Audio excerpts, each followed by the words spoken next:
I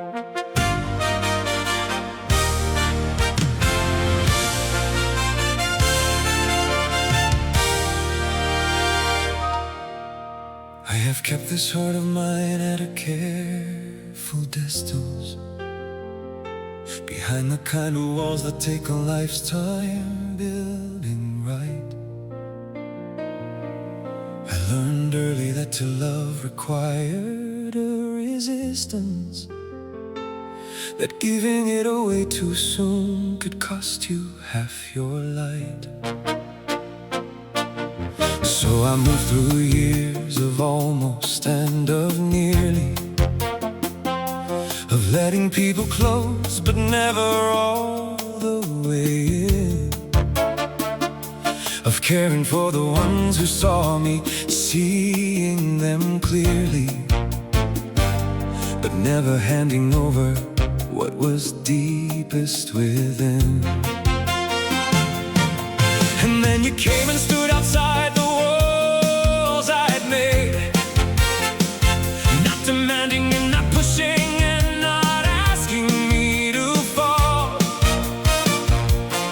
You simply waited with a patience that didn't fade, and somehow that was harder than anything at all. My heart belongs to you, and I have never said those words before and meant them.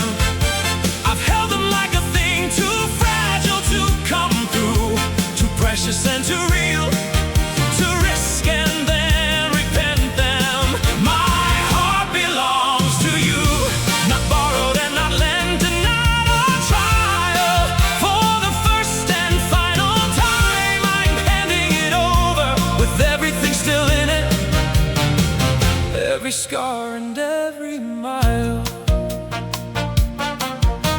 I noticed the exact moment that the walls came down. It wasn't dramatic and it didn't make a sound. It was something in the way you looked at me that found the part of me that no one else had ever found.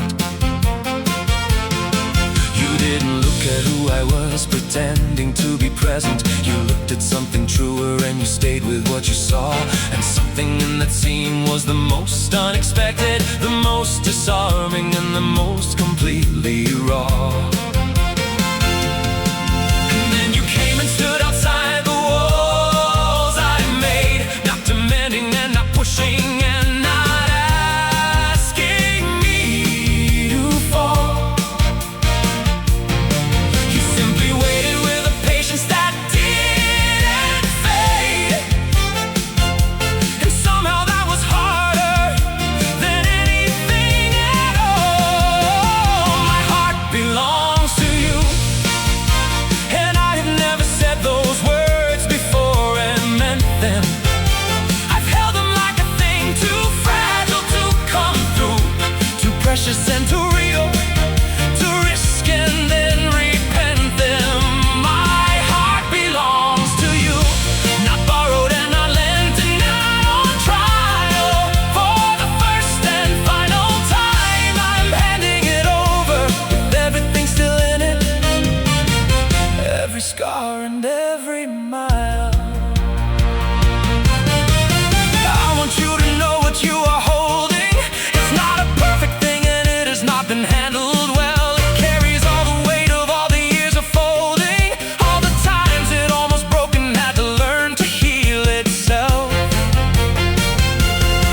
But it is real and it is yours and it is wholly given, without the fine print and without the safety net.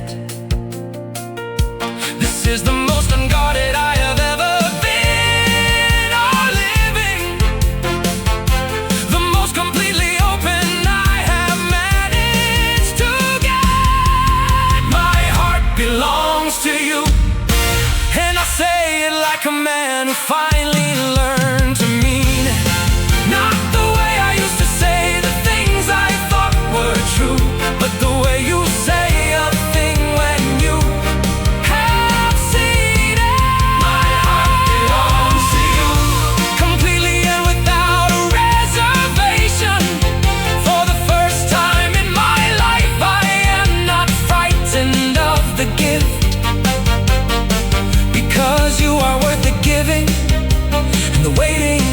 the patience, and you always will be. And that is everything, and that is it.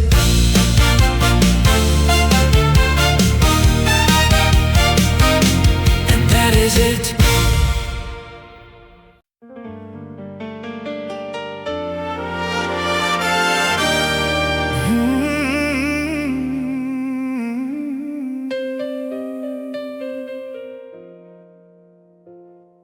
It's not the grand occasions where I feel it most, not the birthdays or the anniversaries or the nights. It's Tuesday at the table when we're almost close to toast, when the ordinary settles in and dims the lights. It's the way you pass the salt without me asking, the way you know my silences and which ones need a hand. The small and unremarkable and daily overlapping of two lives that slowly learn to understand. I've tried to find a phrase that holds the weight of it, something large enough to carry what I mean, but every word I reach for seems too small to fit, too thin a thread for everything you've been. You mean everything to me, not in flashes, not in moments set apart, but in the fabric of the every single morning, in the steady and the certain of my heart. You mean everything to me, the way the ground means everything to standing, not dramatic, not declared against the sky, but real in the most quiet and demanding, the most honest and unspoken way that I know how to try. I see it when I'm sick and you adjust your whole day, rearranging without mention what you had to do. I see it in the thousand small and unremarked ways you fold yourself around the shape of me and you. And I wonder if you know what that has meant to me, if anyone has ever told you clearly what you are, not just a person that I love abundantly, but the fixed and quiet center of my star. I've tried to find a phrase that holds the weight of it, something large enough to carry what I mean, but every word I reach for seems too small to fit, too thin a thread for everything you've been. You mean everything to me, not in flashes, not in moments set apart, but in the fabric of the every single morning, in the steady and the certain of my heart. You mean everything to me, the way the ground means everything to standing, not dramatic, not declared against the sky, but real in the most quiet and demanding, the most honest and unspoken way that I know how to try. There are people who will tell you that they love you in the soaring and the sweeping and the wide, but I want to say it in the place that lives below you, in the daily and the present and the tried. You mean everything to me in every unremarkable collection, in the coffee and the quiet and the drive, in the choosing you again without the need for a reflection, in the simple fact of being most myself.